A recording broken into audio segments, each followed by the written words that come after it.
Inimbestigahan na ng mga otoridad ang mga huling araw bago nakitang patay ang negosyanteng Chinese national at kanyang driver sa Rodriguez Rizal nitong Miyerkules.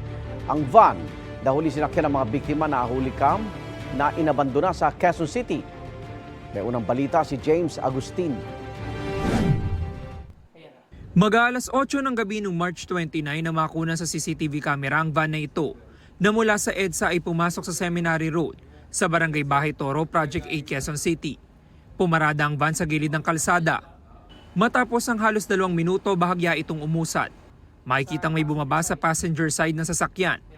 Bumukas naman ang pinto sa driver side at tila may sinilip ang driver. Ilang saglit pa muling umusad ang sasakyan. Hanggang sa bumaba ng driver nito. Naglakad lang papalayo sa lugar ang 2 sakay ng van. Inabandona ang van hanggang sa mai-report na ito sa pulisya umaga nitong Martes, April 8. Pinuntahan ito ng mga operatiba ng PNP Highway Patrol Group at pinoroseso ng SOCO. Ang van na pag-alamang ang huling sinakyan ng Chinese businessman na si Anson Ke o Anson Tan at kanyang driver na si Armani Pabilio.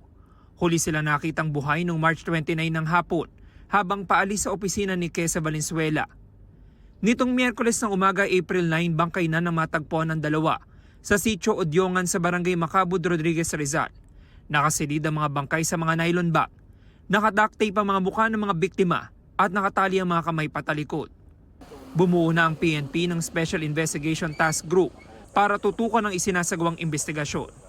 Ito ang unang balita. James Agustin para sa GMA Integrated News. Igan, mauna ka sa mga balita, mag-subscribe na sa GMA Integrated News sa YouTube para sa iba't ibang ulat sa ating bansa.